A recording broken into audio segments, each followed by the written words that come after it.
Today with our office coordinator, Christy.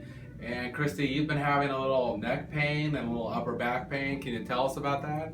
Yes, it's kind of sore from working in the office a lot, and I've been a chiropractic patient for years.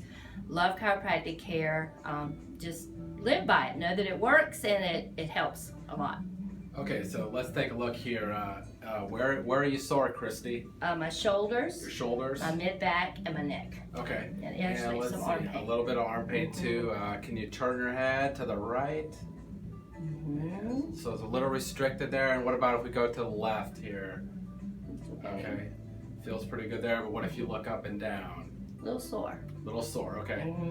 And so let's take a look. Can you lay face up here on the table, Christy?